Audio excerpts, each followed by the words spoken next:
Nem todos os pensamentos, nem todos os sentimentos que estão dentro de mim, de você, vêm de dentro da alma, mas vêm de um ambiente externo criado pelo inimigo para nos bloquear de acessar o reino dos céus. I am who I am, this is my name. Your Father creator, forever the same. No idol compares, no God. Existem muitas influências ao redor do homem que pode fazer com que a sua alma se desligue da presença do Senhor.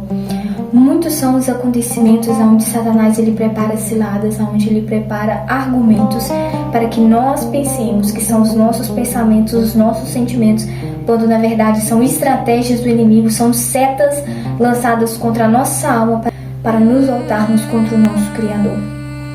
O inimigo ele anda ao derredor, ele anda estudando o homem desde que o homem foi formado do pó da terra. A partir deste momento, sabendo Satanás de todo o projeto, de todo o plano que o Senhor tinha a respeito da humanidade, Satanás ele reconfigurou, ele reprogramou um novo ambiente para que o homem pudesse estar sobre ele e ser dominado, governado pelas trevas. A partir deste ponto de início, o homem vem sendo inserido em uma cultura e uma regionalidade, um conjunto de crenças, em um conjunto de atividades, em uma falta de expectativa, uma falta de fé, onde os sentimentos da alma eles podem ficar aprisionados.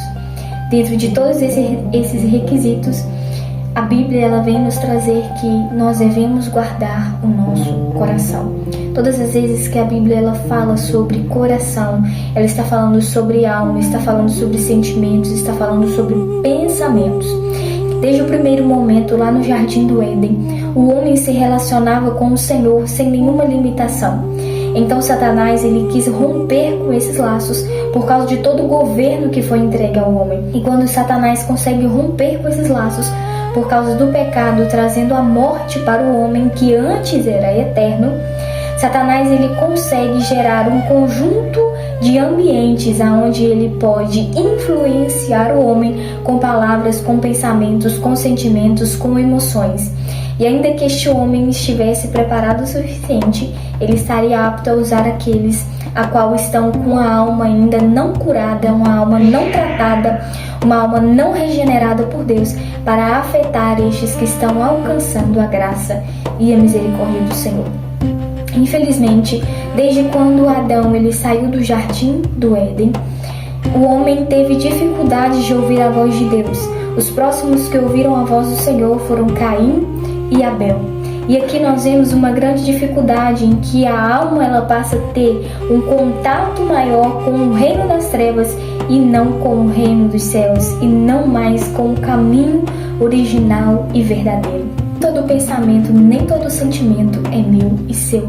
Satanás ele induz seus dardos inflamados no coração do homem ou na alma do homem, para que este blasfeme, para que este peque, para que este entenda que Deus não existe, sendo que não é real. Existem pensamentos que Satanás ele joga tão sorrateiramente que parecem ser nossos, mas não são nossos pensamentos. Todo pensamento que for contra a palavra de Deus, todo pensamento que rejeita a presença de Deus é um pensamento do inimigo. A alma que não está curada é uma alma que rejeita a presença do Senhor. Então, para que eu e você tenhamos um contato, uma comunicação com o céu, é necessário que haja uma reorganização da energia da alma. A minha oração e a resposta que eu preciso de Deus, existem fatores como os fatores onde Satanás ele lança os seus pensamentos, lança os seus sentimentos para nos afastar da presença de Deus, e existe a própria alma não curada para interromper essa comunicação com Deus, porque a alma não curada ela deseja viver em um mundo caído, ela deseja viver aquilo que Satanás projetou para ela. Agora, a alma curada, conectada ao Espírito, ao sopro que o Senhor entregou ao homem, é uma alma apta, pronta para discernir o bem do mal.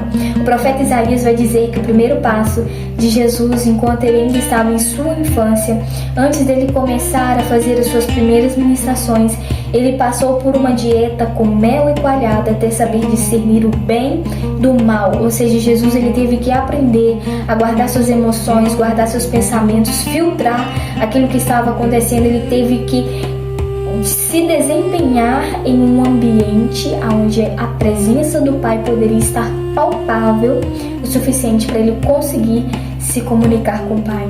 E muitas das vezes, quando nós vamos orar, a nossa alma diz: não vai orar, existe muito cansaço, você precisa descansar, ou não vai à igreja porque hoje você precisa estar com a sua família, hoje você precisa fazer isso, hoje você precisa fazer aquilo. Ou na maioria das vezes Satanás ele encontra estratégias para que o nosso dia a dia seja todo centralizado nas coisas da terra, de maneira com que nós esqueçamos as coisas que são do alto, esqueçamos as coisas que vêm do céu.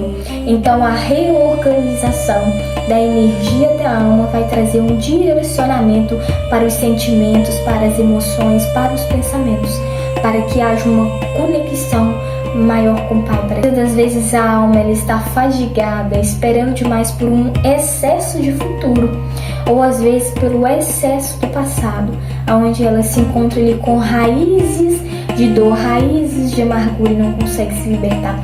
Ou em muitos outros casos, a alma está projetando tantos sonhos, a alma tem tantos planos e objetivos que quando eles são frustrados por um ambiente recriado pelo inimigo, ela consegue se esquecer de Deus e a própria alma começa a dizer que o Senhor não está fazendo, ou o Senhor é isso, ou o Senhor é aquilo. Sendo que isso tudo tem a ver com a má organização da energia da alma.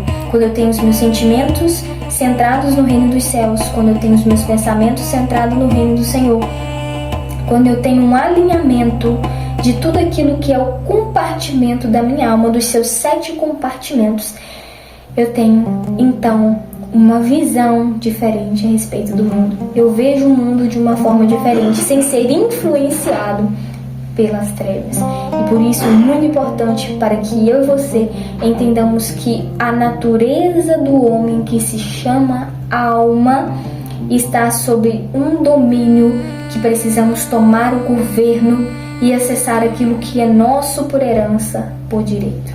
E entre uma linha tênue de comunicação com o Senhor, aonde a sua oração ela começa a subir, podem vir pensamentos influenciando a sua alma a não acreditar no Senhor, a não crer em uma resposta, a não ter um sonho, a não ter um objetivo, a não ter uma expectativa, uma confiança no Senhor. E em contrapartida, ainda que essa alma não pense em nada disso e a sua oração continue sendo conduzida ao Senhor, podem vir influências de Satanás ao redor para bloquear o seu pensamento sobre Deus, principalmente sobre tudo aquilo que nós vivenciamos ao nosso redor. A estratégia de Satanás é silenciar a alma e desorganizar a sua energia.